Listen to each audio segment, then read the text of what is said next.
Don't drink the champagne. They spiked your drink. That young man and his companion, the waitress, pointed at my nephew and his wife. I didn't get lost and rearranged the drinks. I put my glass of bubbly in front of my nephew's plate while he was dancing. When he finished his drink, he started saying terrible things. It seemed to me that he had drunk truth serum. I'm Rachel, yes, that Rachel, the 73-year-old hurricane with a color-coded calendar and a stronger backhand than regret. On Mondays I swim a mile, Tuesdays are for the reading club, we're arguing Austin like it's a contact sport, Wednesdays I lift, Thursdays I rest on purpose, and Fridays I take salsa with the only man alive who can keep up with me, Evan, 40, shoulders like a lifeguard, eyes like a promise he intends to keep. If that makes you clutch your pearls, unclutch them and breathe. I've earned my oxygen. The night the champagne plot fizzled, we were in the ship's atrium lounge, all glass and gold and little chandeliers pretending to be stars. I'd booked a 2-week cruise because Evan had whispered a mischievous, "Pack light, I have a plan," and I like a man whose verbs are active. Apparently my nephew liked plans too, just of the felonious persuasion. 3 nephews, Andrew, Ben, and Caleb, my late sister's boys, raised on my grocery store rotisserie chicken and my lectures about compound interest. I own fresh harbor markets, 16 stores, 3 distribution centers, and a small army of night shift stalkers who call me Miss or like I'm a lounge singer. The boys call me Aunt Rachel unless they want something, then it's our beloved matriarch, which is how I know the ask is north of 5 figures. One of them, Caleb, had bought tickets for this same cruise to surprise me, he'd said, as if stalking were a love language. He brought his wife, Tiffany, whom I'd introduced to him when she worked a register at my Maple Street store and put exact change into children's palms like she was passing out trophies. I believed in that girl. Still do, frankly, if she can pry off the barnacle of my nephew's laziness. The waitress in the sequin jacket leaned in like a conspirator. "Ma'am, those 2 have been asking a lot of questions about your table." She jerked her chin toward Caleb and Tiffany. I smiled, moved the flutes, and left my lipstick print like a decoy on the rim meant for me. When Caleb returned from his tango, he always dances like gravity is an opinion, he lifted my glass and toasted, "To our favorite aunt who absolutely shouldn't make any sudden decisions this week." Then he drank. You could feel the powder hit him like bad weather. His face softened. His grin unhooked. He blinked at me with wet puppy eyes and said, very politely, "Auntie, you cannot marry the pool boy." Evan choked on an olive. "I'm a structural engineer who teaches swim classes for fun," he said, which is true, and adorable. Caleb patted Evan's cheek. "So noble, so temporary. Listen, Rachel, your will says equal thirds to me and the boys, remember? We already talked to Monroe and Pratt. We're pre-selecting the coffin." His voice went soft, confessional, like late-night radio. "Tiffany found us a discount funeral package with a Dove release. Buy 2, get 1 cremation half off." He beamed, proud. "We're planners." Tiffany hissed, "Shut up." Her smile didn't move. He didn't. Also the safe code is 1972 to 2004 because of Uncle Sam's coin collection, and if you changed it we can call Marla, your assistant, 'cause she scanned everything for us. Oh, and Ben says if Evan proposes, we'll contest the marriage due to diminished capacity. See? We think of everything. My life did not flash before my eyes. It flexed. The waitress mouthed, "I told you." Evan set his glass down and slid his chair closer. My nephew kept talking like a faucet with a broken handle. "We put a little sprinkle in your drink, just to keep you docile. Harmless. Hallu, fun. You'd see colors, nap through the captain's dinner, miss any rings or till death do us part nonsense." He sighed, satisfied. "We love you." I looked at Tiffany. "Did you love me when you moved the champagne?" I asked sweetly. Her smile cracked a millimeter. "I don't know what you mean," she said. "Of course not. Now, Caleb, Darling, where did you learn about that safe code? He blinked, drifted. Ben charmed Marla. She's lonely. We took her to that jazz bar you like. She gave us copies. We didn't steal, Auntie. We just borrowed the future. I am a woman who inventories everything, produce margins, minutes in a day, forgiveness. Forgiveness is perishable, it bruises fast if you mishandle it. My rings had started to disappear last month, first the emerald my husband, Samuel, gave me on our 10th anniversary, then the stackable bands I wore on Thursdays, and finally Uncle Sam's coin collection started running light like a bar opened by amateurs. I'd blamed my own absent-mindedness. Then the refrigerator began emptying itself in creative ways, protein shakes gone, berries gone, even the expensive almond butter, which no one likes except thieves. I'd installed a new safe when I renovated, sleek, tasteful, smarter than 3 nephews combined. It had a backup mode I'd never used because it felt theatrical. If someone tampered with the mechanism 3 times in 5 minutes, it hardened into a cage. Literally. The inner compartment flipped, steel teeth locked, and you got a very personal timeout until someone with the master fob let you out. The salesman had pitched it to me like a joke. I'd bought it because I have a sense of humor. On the dance floor, the ship's band swung into sway, and Tiffany looped her arm through Caleb's. We'll take him back to the cabin, she said crisply. He's overtired. She added a tight smile for me. You know how men get when they're overexcited. Do I said, meeting Evan's eyes. He was watching me the way he watches ocean forecasts, assessing wind, distance, variables. The man respects data. Also me. Security, he murmured. Not yet, I said. I want the rest of the truth while his conscience is still carbonated. We shepherded them to the corridor, Tiffany whisper scolding, Caleb crooning. He mumbled all the way, how Andrew had already photographed the title to my beach condo for safekeeping, how Ben had contacted a probate consultant who quoted fees like a ransom note, how they'd toured memorial chapels with coffee service and Wi-Fi for the mourners. My pulse slowed. Fear had left the building. In its place, logistics. Back in my stateroom, I sat Caleb on the sofa and handed him water. Sip, I said. He obeyed like a toddler at daycare. Aunt Ratch, he sighed, we did it for you. This young guy, he pointed at Evan, he'll leave. They always leave. Then you'll be alone. We're family. We're permanent. Tiffany was white around the mouth. He's babbling. He's confessing, I said. And this is me listening. You tried to drug me to disrupt a proposal on a ship you followed me onto. You extorted my assistant for documents. You've been in my house. It's not breaking and entering if you have a key, Caleb said dreamily. Family key. Correction, I said. It was a family key. Past tense. Evan touched my shoulder. Ratch, let me take him to the infirmary. They'll document the substance. Good idea, I said. But first, one last question for our dear strategist. I leaned in. What night were you planning to open my safe? Caleb smiled, sleepy and proud. Tomorrow. While you two went to the captain's table. We even purchased a special drill bit. He patted his jacket like Santa checking his list. Teamwork. Teamwork, I echoed. Tiff, would you like to add anything? Tiffany's jaw set. For a beat, I saw the girl from my store who organized end caps like mosaics and smuggled extra grapes into toddlers' bags because the world is hard. Then I saw what my nephew had turned her into, a survivalist with diamonds. I married him, she said flatly. That's my confession. Then you can also be my messenger, I said, standing. Tell your husband's brothers that this is the last week of their assumptions. When we dock, tell them to return every document they borrowed.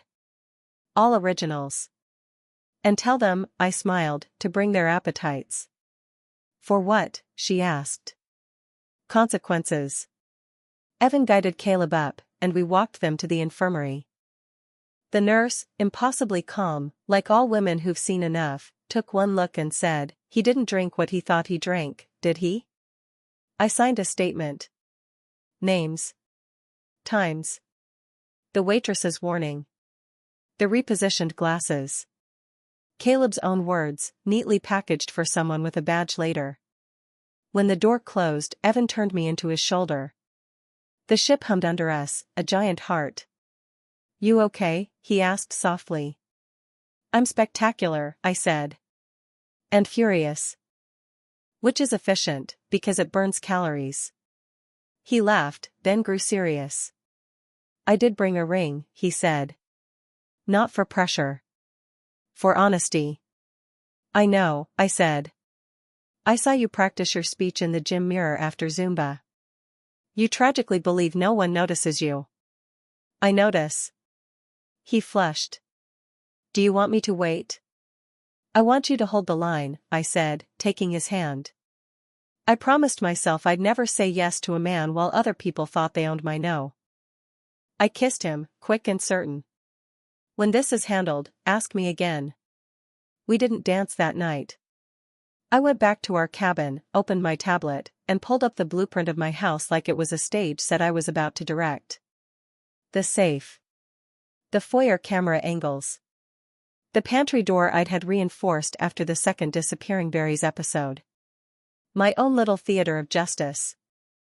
I called Monroe and Pratt and left a voicemail that would make a junior associate salivate, then texted my locksmith, "Activate the failsafe protocol. And bring the toy you told me I'd never use." He responded with a winky face and a time. Sleep found me like a cat, slow, watchful. In the morning, the sea was a sheet of hammered silver, and my nephews were somewhere on this ship deciding whether to pivot to flowers or fire. Let them plan. They'd forgotten who taught them planning. By noon, Caleb had sobered into shame flavored with denial. Tiffany avoided my eyes at the buffet.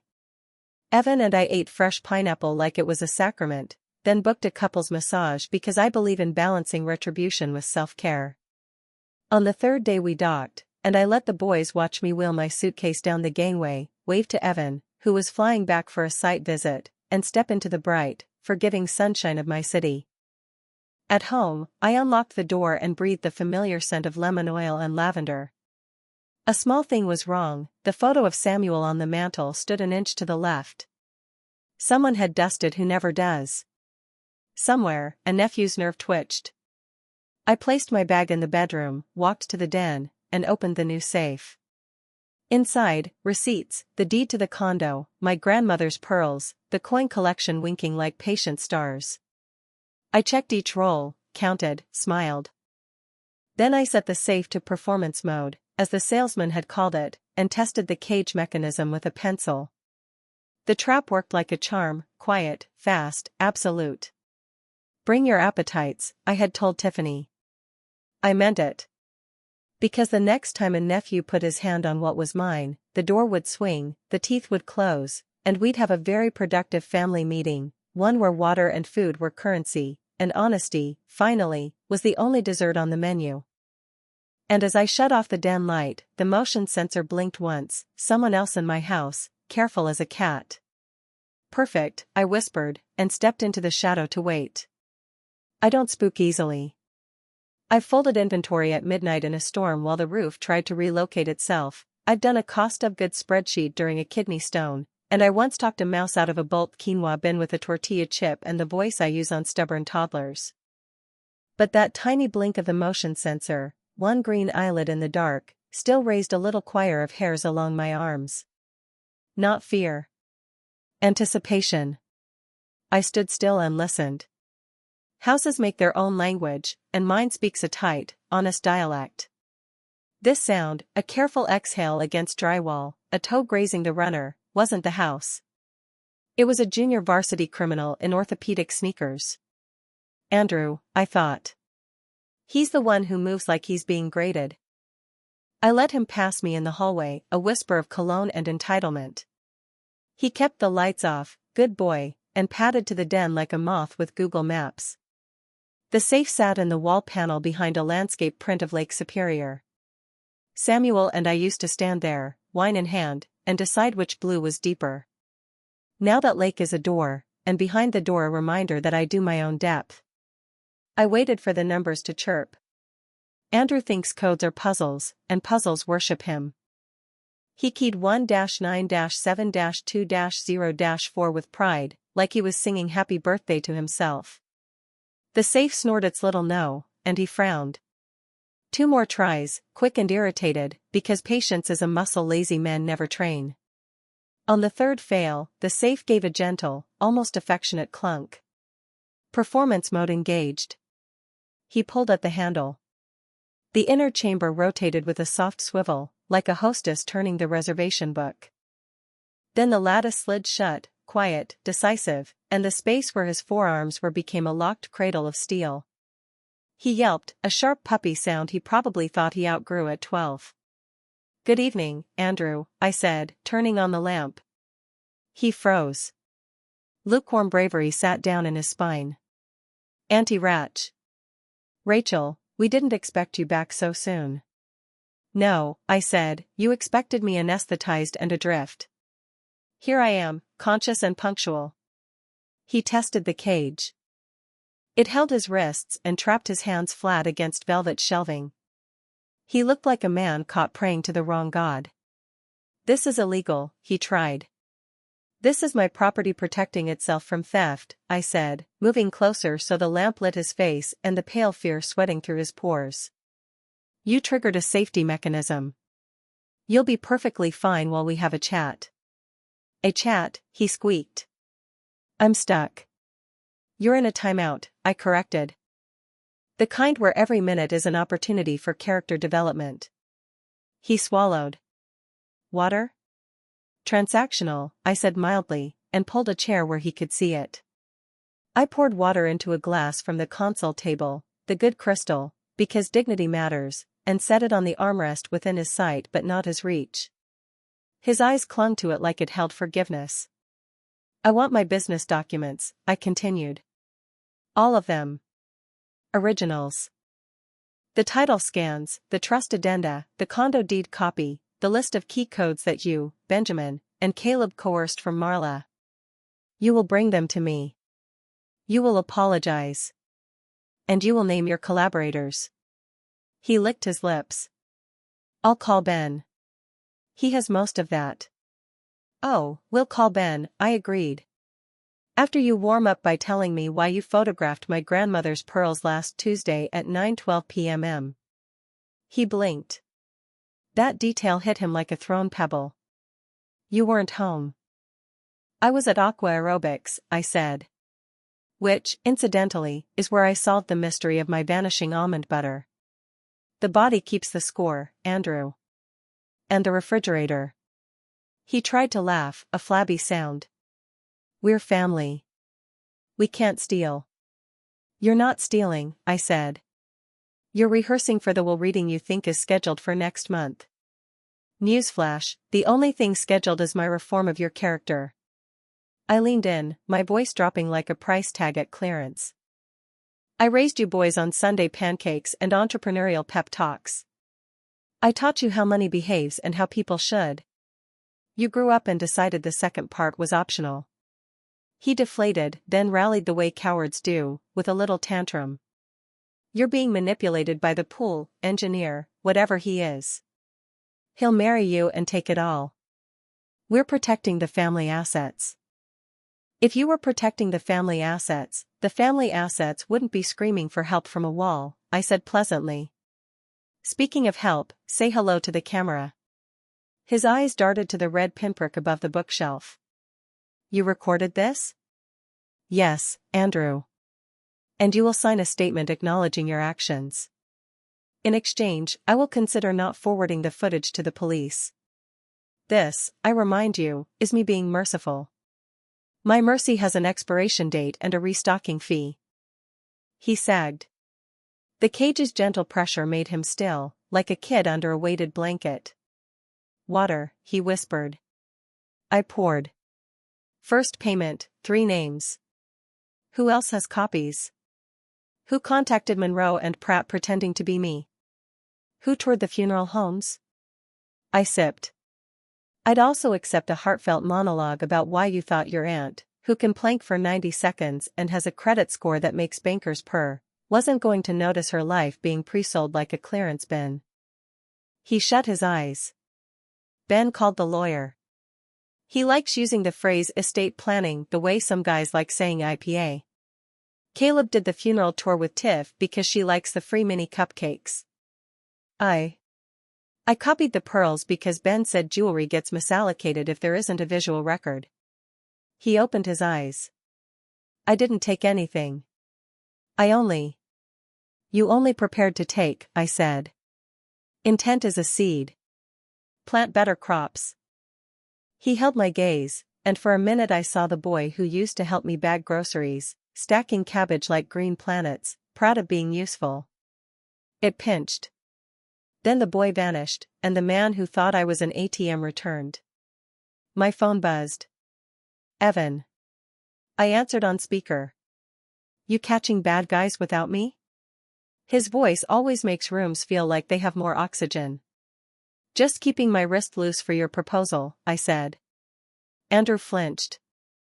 How's the site visit? Steel's good. Weather's moody. I miss you. He paused. Monroe called. He says someone tried to alter your healthcare proxy this morning but got tripped by the verification questions. He's holding copies of a request signed Rachel L. Campbell in stroke victim handwriting. Andrew went gray. I covered the microphone. Was that you? He shook his head, then nodded, then shook again. Ben, he blurted. Ben thought if we could be emergency designees we could, make sensible choices. He said you were tired lately. I clicked back to Evan. Add that to the folder, I said. And send flowers to Monroe's receptionist. The big cheerful ones that look expensive but aren't. Yes, boss, Evan said, pleased. I hung up and set the water closer. He stared at it like a pilgrim. 2 more payments, I said. First, call Ben on speaker.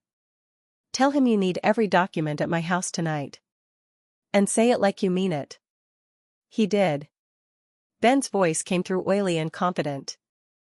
Tell Her Majesty I'll swing by tomorrow. I'm meeting the probate consultant tonight. He's got a package. Very compelling.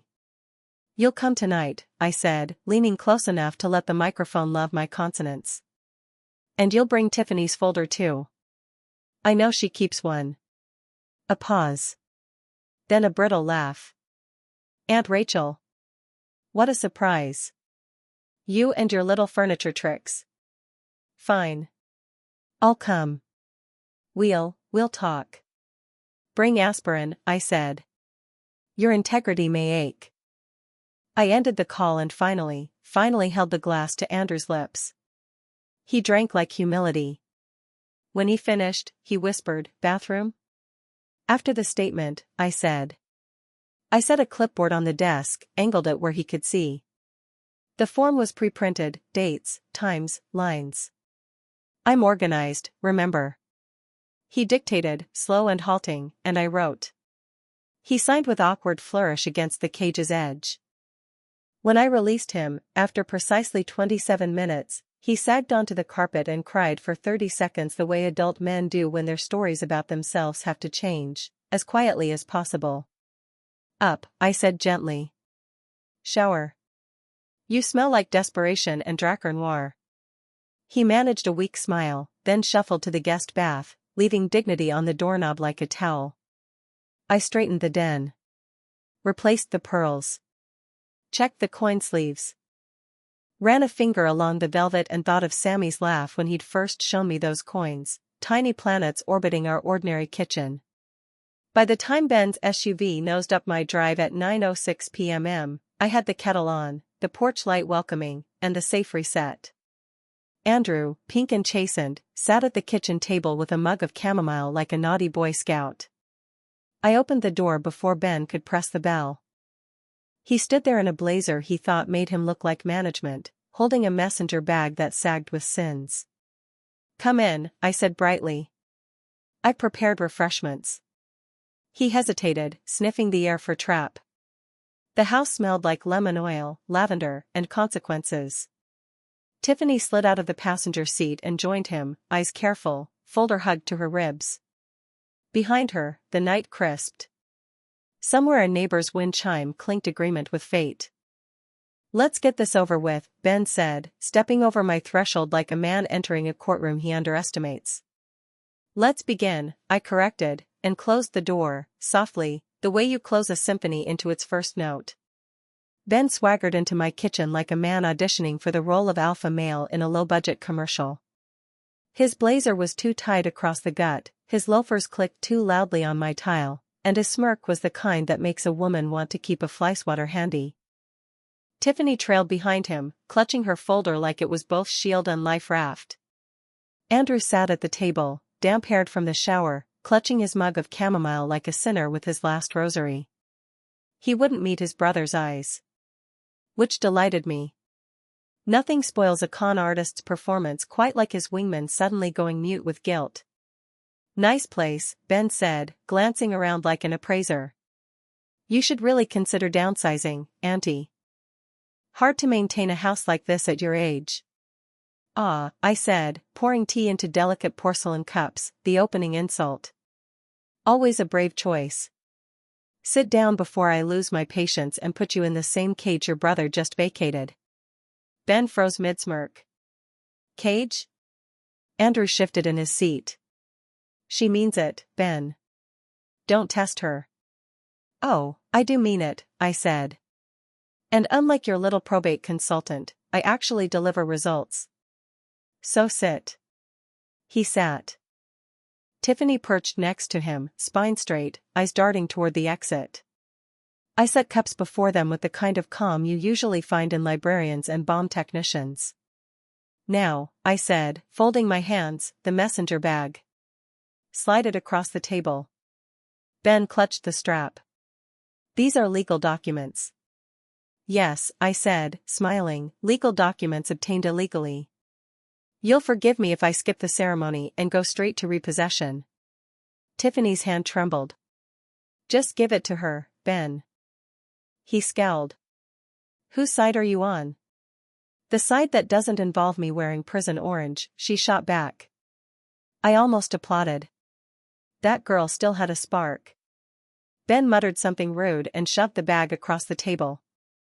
I opened it slowly, savoring the rustle of paper like a priest savoring incense. Inside, copies of my will, property deeds, stock portfolio summaries, and one particularly offensive spreadsheet titled Projected Net Gains Post-Rachel. They'd even color-coded my death. You've been busy, I said. What's this? A flowchart of how quickly you'd sell the condo? And oh look, funeral home quotes. You really did comparison shop, didn't you? Did you pick the one with Wi-Fi for mourners or the one with the free ham platter? Ben's face darkened. We were planning responsibly. I snapped the folder shut. No, darling. Planning responsibly is writing your own will, buying life insurance, and making sure your wife doesn't hate you. What you've been doing is grave robbing with stationery. Andrew cleared his throat. She knows everything, Ben. The safe, the pearls, Marla, everything. Ben shot him a murderous look. You idiot. You cracked under 5 minutes? 27, I corrected. And it was glorious. Ben's jaw flexed. Fine. So what now? You going to cut us off? Change the will? Marry your boy toy? I leaned in, smiling sweetly. All three. But tonight, you're going to sign a little agreement I drafted. It states that you relinquish any claim to documents you obtained fraudulently, and you acknowledge attempted coercion of Marla, who will, by the way, be getting a raise and a personal bodyguard. He sneered. You can't make us sign. I slid my phone across the table. On the screen, the video of Andrew trapped in the cage, babbling like a reality TV contestant on sleeping pills. His voice clear as daylight, Ben charmed Marla. We took her out. We copied everything. Tiffany gasped. Ben went pale. You're bluffing, he said weakly. I tapped play. Andrew's voice filled the kitchen. Ben thought if we could be emergency designees we could, make sensible choices. Tiffany slapped her hand over her mouth. Ben lunged for the phone. I whisked it away faster than he could say probate. Try that again, I said, and I'll email this to the entire board of Fresh Harbor Markets. They'll love the subplot of three nephews plotting their aunt's early demise. Now, sign. The pen scraped angrily against the paper. His signature looked like someone had murdered cursive. Tiffany, on the other hand, signed with a steady hand. When she passed the page back, her eyes flicked to mine, and I caught the silent message, "Thank you for not burying me with him." I tucked the papers into my folder and leaned back, sipping my tea. Now that housekeeping is complete, let's discuss restitution. Ben groaned. Restitution? Yes. You'll each return what you've taken. Jewelry, coins, electronics, yes, Andrew, even the almond butter. And you'll do it within 72 hours. If not, the video goes to the police. And before you think of being clever, remember, I also have the cruise incident on record. The truth serum champagne? Delightful evidence. Ben slammed his palm on the table.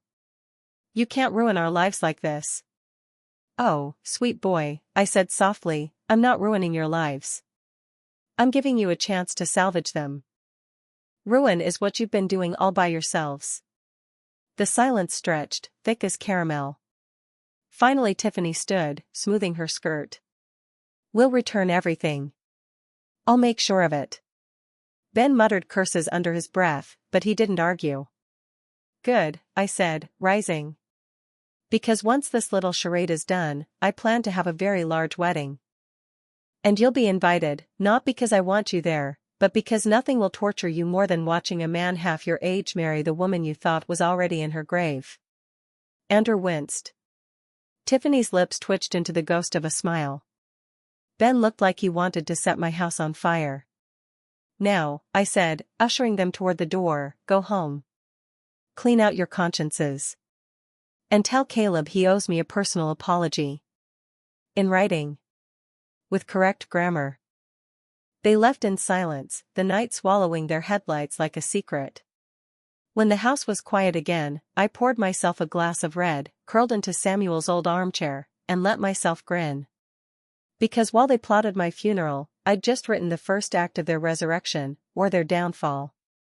And either way, the next move was mine. The thing about family drama is it never ends on the front porch. Oh, they'll storm off, slam their car doors, and peel out of your driveway like villains in a soap opera, but trust me, those wheels always circle back. By the next morning, my phone lit up with a dozen missed calls from Caleb. Not texts, not emails, calls. The coward's courage of a man who thinks his voice will soften the truth he knows he can't bury. I let them all go to voicemail while I swam my morning laps.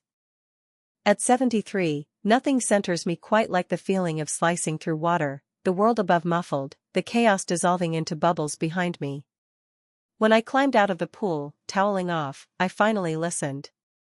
Voicemail number 1, Auntie Ratch, it's Caleb. You've misunderstood everything. Tiffany and I were just trying to beep. Voicemail number 2, look, can we meet? Privately. Not with Ben and Andrew. They don't get it, beep. Voicemail number 3, long pause, then, I know about Evan's ring. You don't want to do this. Please. Meet me before you make a mistake, beep. I nearly laughed myself off the bench. He sounded less like a nephew and more like a jealous ex-boyfriend who'd just been served with a restraining order. I texted him one word, no. Within an hour, Tiffany showed up at my supermarket, my Maple Street store, the one where I first met her years ago. She didn't even try to sneak in quietly. Walked right up to me in aisle 6 while I was inspecting produce displays, her face pale but her back straight. We need to talk, she whispered. I gestured at the bananas. Make it quick. Some of these bunches are getting pushy. She lowered her voice. He's desperate. Caleb. He said if you won't meet him, he'll make sure Evan doesn't get the chance to propose at all. I arched an eyebrow. How noble. Is he planning to lock Evan in a janitor's closet or simply shove him overboard? She winced. I don't know. But he bought more of that powder. The hallucinogen. He bragged about it last night, said he still had insurance. For a moment, I stared at her, remembering the girl who once stacked cans into perfect pyramids at this very store, humming to herself. She looked so different now, like a bird trapped in a cage she'd built herself out of bad choices. Why are you telling me this? I asked. Because if he goes through with it, we both go down. And, because I owe you. Her voice cracked. You gave me this job. You introduced me to him. I thought, she shook her head. I don't even know what I thought. I softened just a fraction. Then you're going to help me stop him. Her eyes widened. How? By giving him exactly what he wants, I said, picking up a banana and weighing it like a prop. But on my stage, not his. That night, I prepared. I moved through my house like a general in slippers. The safe was reset, the cage primed again. But this time, I added a little theater, a decoy jewelry box on the coffee table, a folder with fake documents sticking out like candy wrappers. Temptation, neatly arranged. Evan called while I was arranging the stage. You sound busy, he said. I'm laying bait, I replied. Don't worry, it's legal bait. Mostly. He chuckled. I wish I could be there. But I trust you. Those 4 words landed heavier than any accusation from my nephews. I trust you.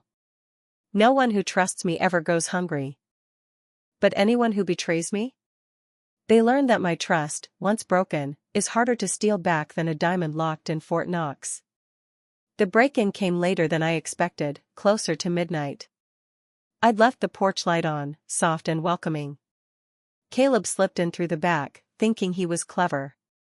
I sat in the armchair, knitting needles in hand, looking every inch the sweet, oblivious aunt. Evening, Caleb, I said without looking up. He froze. How did you? I've been alive 73 years. You think I can't hear a man who stomps like a toddler in tap shoes? His jaw tightened. He moved toward the coffee table, eyes locked on the fake documents. I just want what's mine. Correction, I said calmly, you want what you've convinced yourself is yours. There's a difference. He snatched the folder, yanking it open, only to find blank paper inside. His face twisted with rage. You're playing games. Always, I said. And I always win. He lunged for the safe. Tried the code, just like Andrew had. 3 failed attempts later, the cage snapped shut. His wrists pinned, his fury caged with him. What the hell is this? He roared.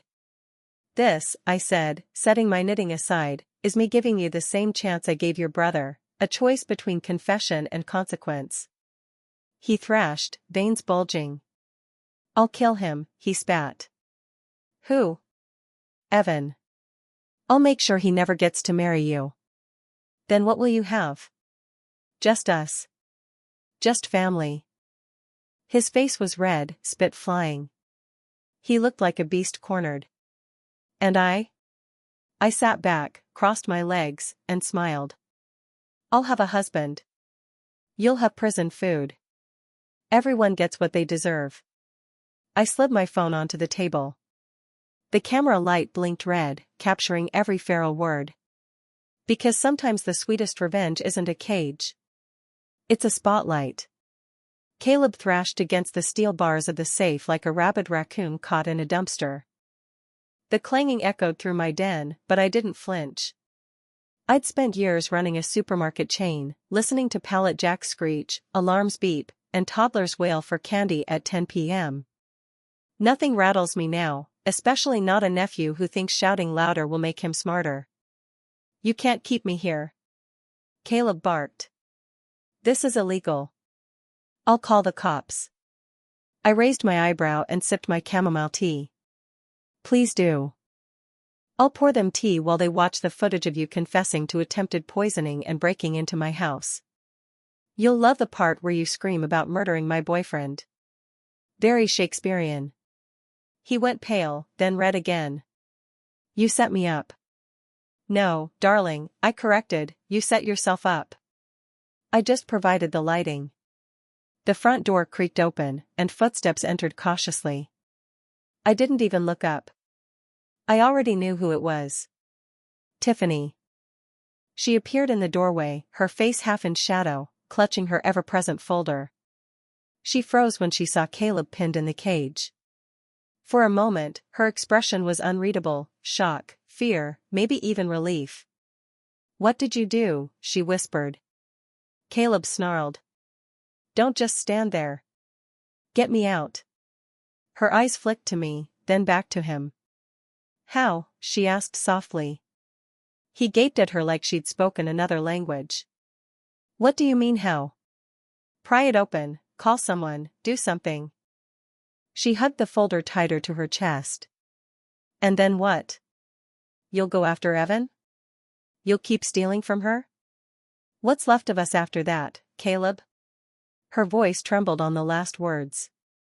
I set down my cup, finally giving her my full attention. Tiffany, I said gently, this is your crossroads. You can help him and drown with him, or you can help yourself and walk out clean. Which is it going to be? Her eyes filled. You don't understand. Oh, I understand, I cut in. I introduced you to, remember? I thought he'd be good for you. But he's been dragging you down into his swamp ever since. That's not marriage, dear. That's hostage-taking with a joint bank account. Caleb thrashed. Don't listen to her. She's trying to turn you against me. She doesn't have to, Tiffany whispered. You already did that yourself. For the first time, I saw fire in her eyes, the same fire she'd had when she was a 19-year-old cashier who once caught a shoplifter with nothing but a glare and a box of cereal. That girl wasn't gone after all. Just buried under Caleb's nonsense. Tiff, he shouted. I did this for us. She shook her head. No, Caleb. You did this for you. She stepped closer to me, almost like she was crossing a line drawn on the floor. What do you want me to do? She asked quietly. I smiled. Honesty will do nicely. I handed her my phone. Press record. Ask him the questions only you can ask. She hesitated, then clicked the button. Her voice was soft but steady. Caleb, did you try to drug Rachel on the cruise? He thrashed, glaring at both of us. That's ridiculous. Answer, I said, my tone like a whip crack. His jaw clenched. Fine. Yes. But it wasn't dangerous. Just enough to make her compliant. Tiffany's face crumpled, but she pressed on. And the break-in tonight? He looked at her like a cornered wolf. I had to. She was going to give everything to him. To that toy boy. Don't you see, Tiff? If she marries him, we get nothing. Nothing. His voice echoed, manic and raw. Tiffany lowered the phone slowly, her eyes wide and wet. She turned to me. Is that enough? I nodded. Plenty. Caleb sagged against the bars, panting. So what now? You ruin us all? You think Evan's going to stick around once he knows you're this cruel? I leaned forward, my smile sharp as glass. Evan knows exactly who I am. That's why he's here. That's why he's staying. Unlike you three, he doesn't want my assets, he wants my time. That's the one thing none of you can counterfeit. Tiffany made a small sound, half laugh, half sob. She clutched the folder to her chest like it was suddenly lighter. I stood, walked over, and gently pried it from her hands. Inside were copies of more stolen documents, lists, even receipts from the funeral homes. She didn't resist. Thank you, I said softly. She nodded, tears finally spilling down her cheeks. Caleb cursed, shaking the cage until his knuckles bled. You think you've won? You'll regret this, Auntie. You'll regret it when he leaves you and you're alone in this mausoleum of a house. I walked to the door, opened it, and gestured for Tiffany. She hesitated for only a heartbeat before stepping through. Leave him there, I said. He can scream at the walls for a while. I'll decide in the morning whether to call the police or just let him stew until he's tender enough to apologize. Her eyes flicked back once, then forward again. She walked into the night, shoulders straighter than I'd ever seen them. And I locked the door, turned off the light, and let the silence swallow Caleb's howls. Because sometimes the best revenge isn't the cage, it's letting the right person finally walk free. I slept like a baby that night, better, actually, since babies wake up screaming and I did not. Caleb's muffled yells downstairs were like white noise. By 2 a.m. they thinned into whimpers, and by dawn there was only silence. Amazing what dehydration and desperation will do to a man who thought he was bulletproof. I poured myself coffee, added a splash of cream, and strolled into the den. He looked wrecked.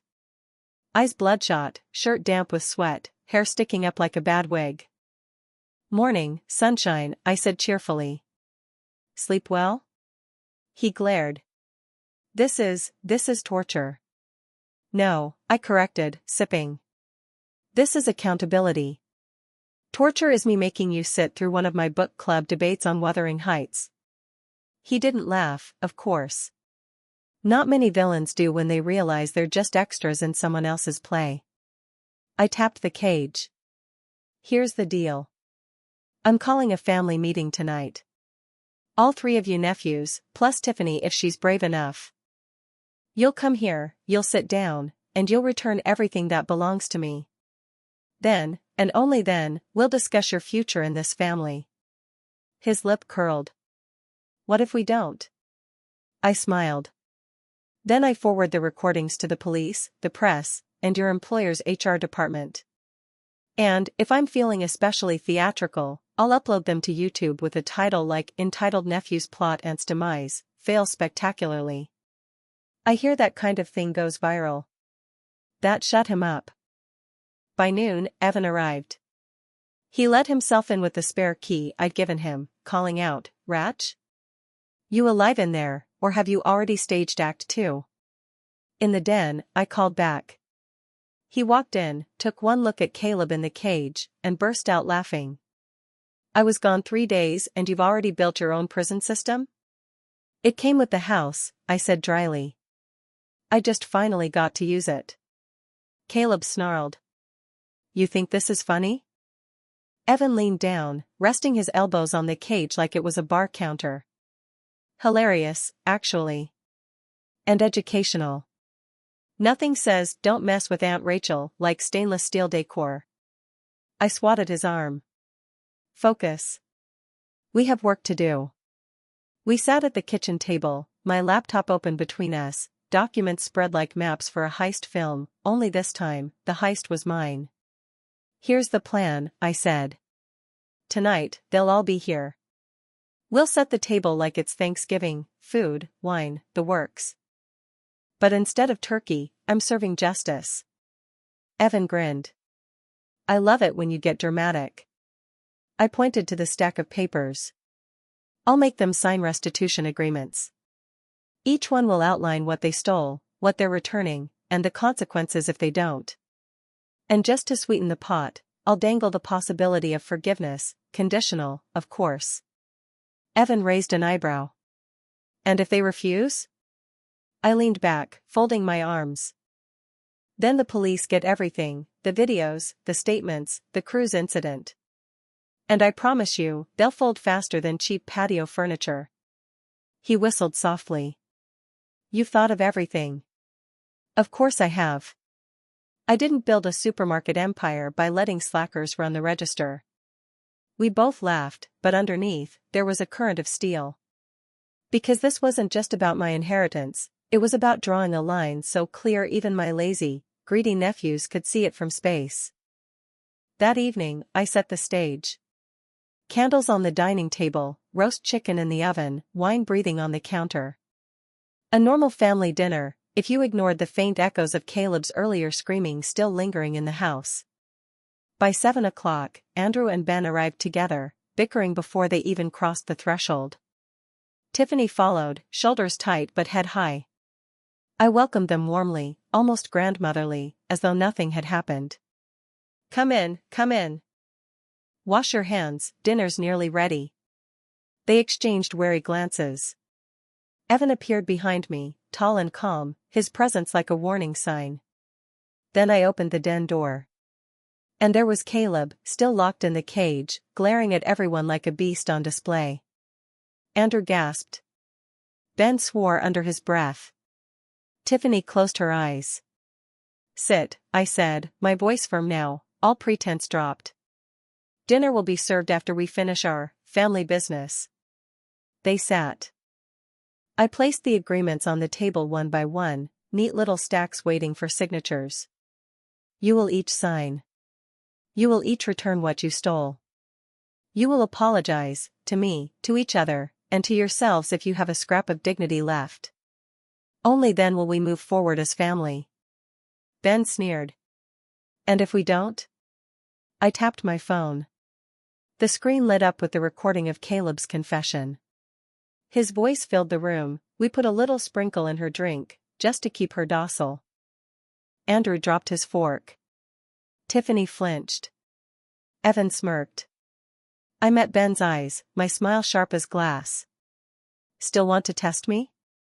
He swallowed hard. And in that moment, I knew, the reckoning had begun. I've hosted plenty of dinners in my life, birthdays, holidays, even that one disastrous Valentine's when Samuel decided to make romantic fondue and nearly set the curtains on fire. But nothing compared to the satisfaction of this one. 3 nephews, 1 wife, 1 boyfriend, 1 caged would-be saboteur, and me, presiding at the head of the table with my roast chicken steaming like a sacrament. I poured the wine myself. Everyone's glass but Caleb's, of course. He rattled the cage in the den like an angry tambourine, shouting obscenities that made Tiffany's ears pink. I ignored him. A queen doesn't argue with the peasants in the dungeon. Eat, I said smoothly. Justice runs better on a full stomach. They picked at the chicken nervously, eyes darting between the agreements on the table and the phone propped up beside my plate, its camera light still glowing red. Documentation, always documentation.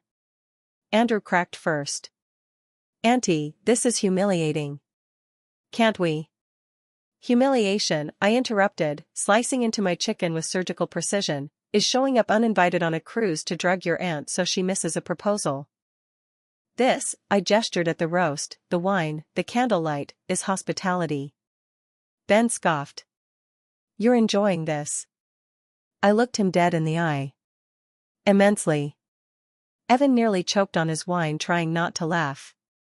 One by one, I slid the restitution agreements toward them. Ben eyed his like it was a contract with the devil. This says I admit to fraud. Yes, I said. And theft. Yes. And conspiracy.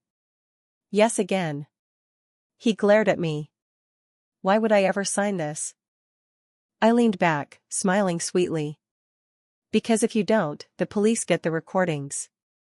And I promise you, your mugshot will not be flattering. Andrew squirmed in his seat. Maybe we should just sign, Ben. Don't be weak, Ben snapped. You already confessed. Andrew hissed, his face red. You cracked like an egg in her stupid cage. We're done if she shows anyone that. I tapped the phone with my nail, letting the click echo.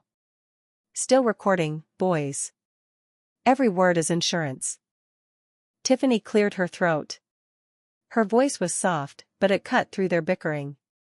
She's right. We're cornered. And honestly? Maybe we should be. We've been acting like vultures circling a woman who isn't even close to dead. I'm done. The room went still. Ben turned to her, eyes wide. What did you just say? I said I'm done, she repeated, louder this time. She shoved her folder across the table toward me. That's everything I still had. I'm not going to prison for you idiots. I picked it up, flipping through. Neat copies, receipts, even notes in her tidy handwriting. The woman might have married a fool, but she knew how to document a scheme. Thank you, Tiffany, I said. You've just saved yourself a world of trouble. Caleb howled from the den. Traitor! She flinched, but she didn't look back. Andrew grabbed the pen and scrawled his name on the agreement, hands shaking. He shoved it toward me and muttered, I'm sorry. For what? I asked, holding his gaze. For everything. Not good enough. Try again. Be specific. His lip trembled. For breaking into your house. For stealing. For treating you like a bank instead of family. I nodded. Better. Now eat your potatoes. Ben sat frozen, fists clenched. Finally, he spat, fine. He signed, nearly ripping the paper with his pen. But you're cutting us out of the will anyway. Don't pretend this is about redemption. Oh, you'll stay in the will, I said lightly. But not in the way you imagine. Their heads snapped up. What do you mean? Andrew asked cautiously.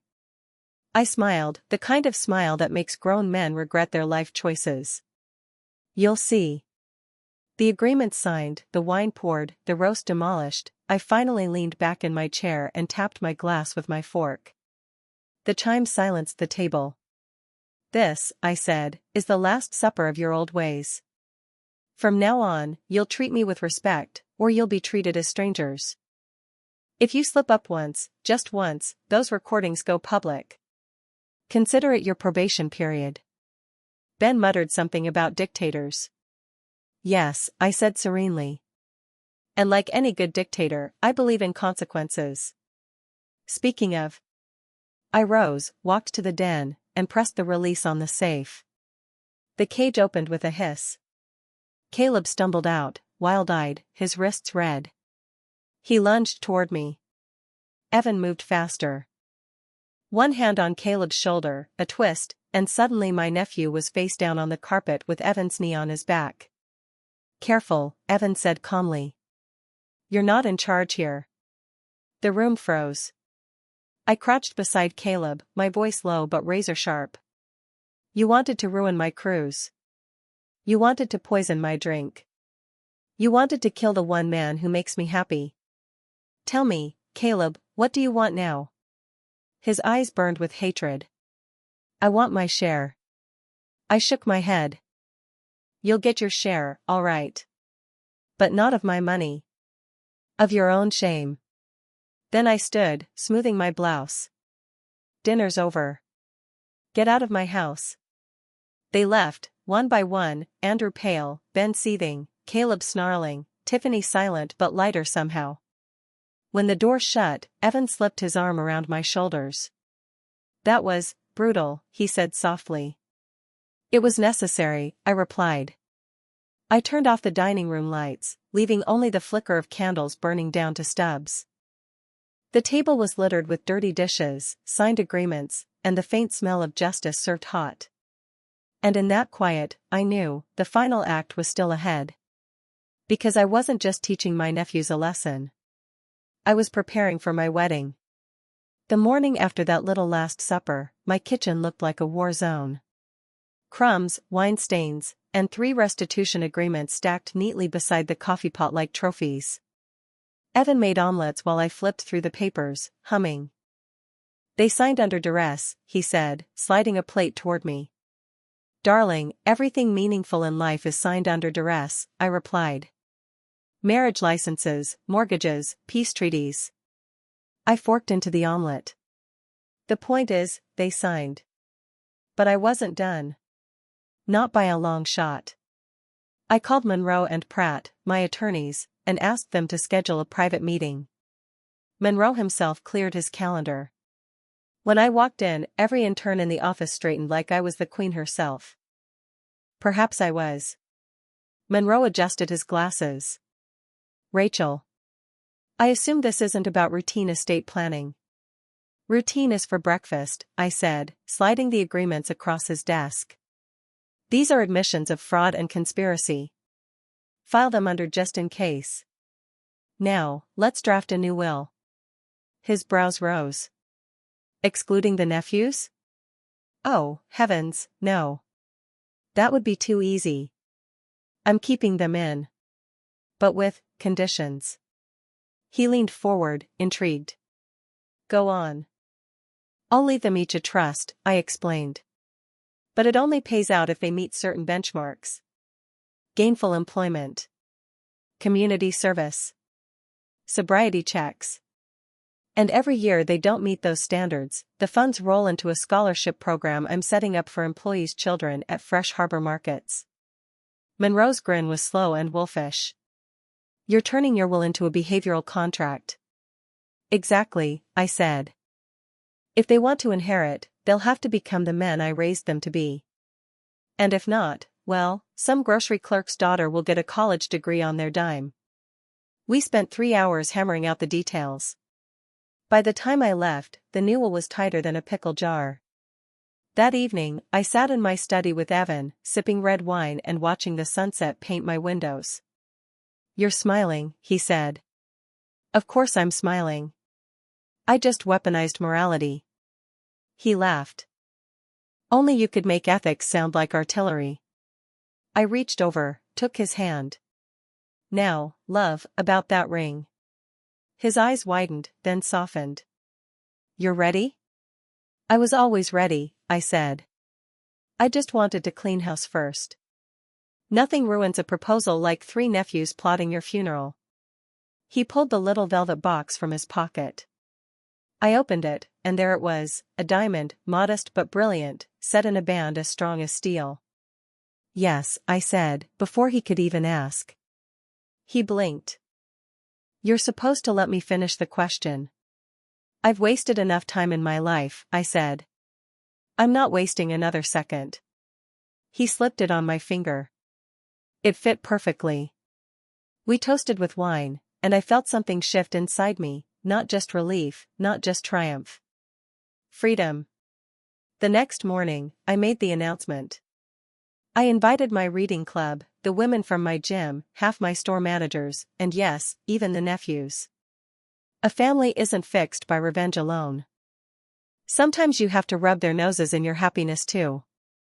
When Caleb heard, he nearly choked on his own bile. Ben ranted about gold diggers. Andrew looked stunned. Tiffany. Tiffany actually smiled. You deserve it, she told me quietly when no one else was listening. He makes you glow. I touched her arm. And you deserve better than what you've settled for. Don't forget that. She nodded, eyes shining with a mix of hope and fear. That night, lying in bed with Evan, I whispered, they think this wedding is the end of their inheritance war. He kissed my temple. But it's just the beginning of your victory lap. Exactly. Because my wedding wouldn't just be a celebration of love. It would be the stage where I revealed the new will, publicly, dramatically, irrevocably.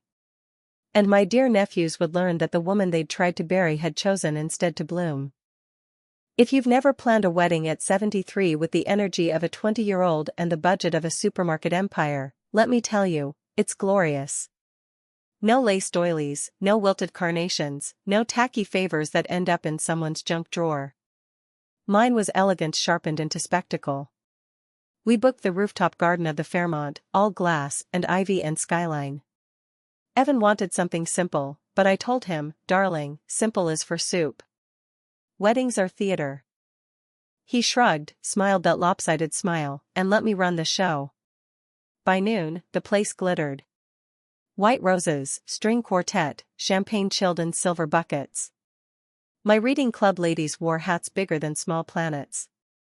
The gym crowd showed up in dresses that proved squats are worth every bead of sweat. My store managers arrived in suits, grinning like they'd just been promoted. And then, my nephews. Ben in a suit that looked rented. Andrew sweating through his shirt. Caleb sulking in the back row, Tiffany at his side, her eyes darting everywhere but at him. They looked like pallbearers at the wrong funeral. Perfect. The ceremony itself was short.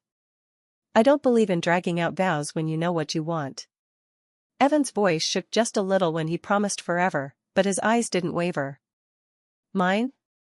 Steady as a stock price after a good quarter. When the officiant pronounced us husband and wife, the applause rolled like thunder.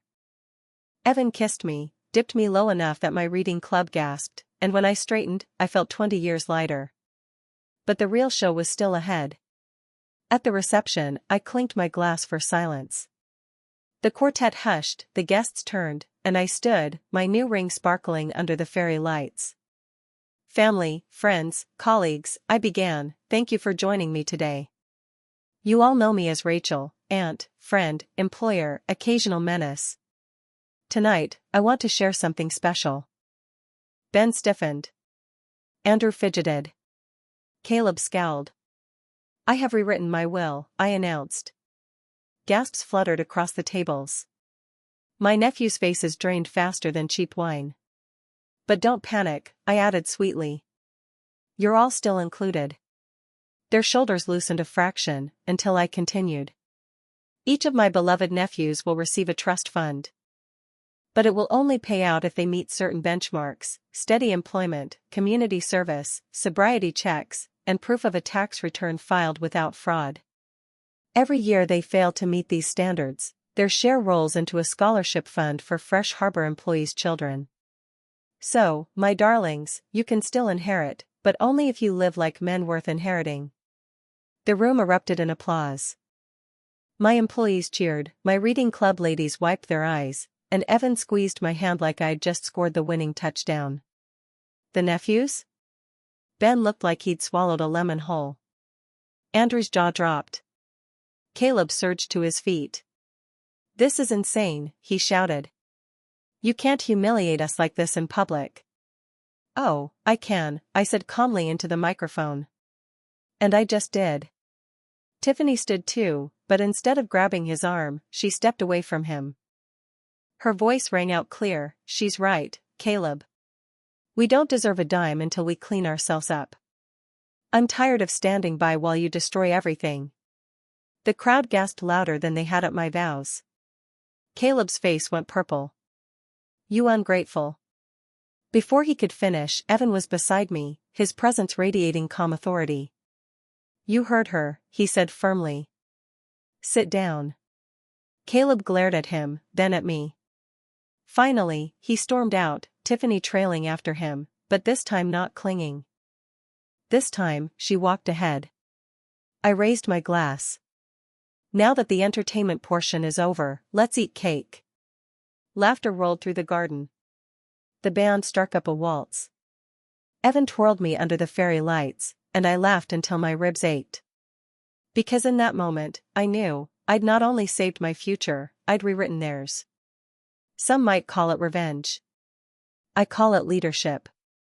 And as I danced with my new husband, my nephews stewing in their own shame, and Tiffany finally tasting freedom, I thought, this is how love conquers all, by refusing to bow to betrayal, and by serving justice with a side of champagne.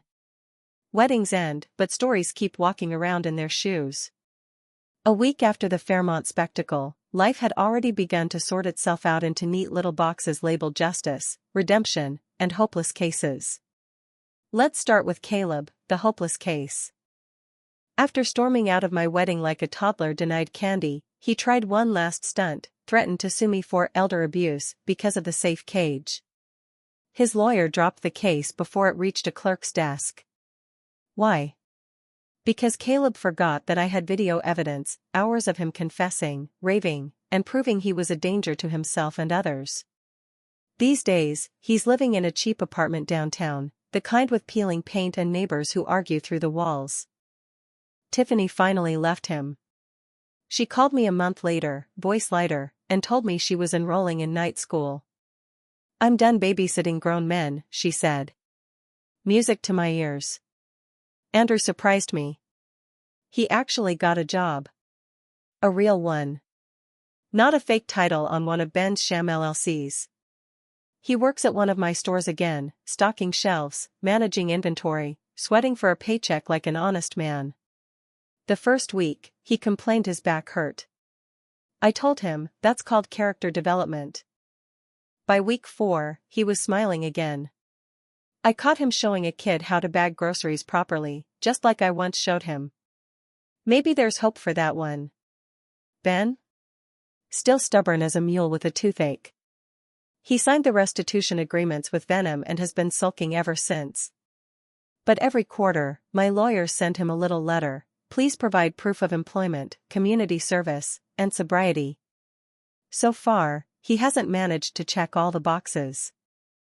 Which means his share keeps rolling into the Fresh Harbor Scholarship Fund.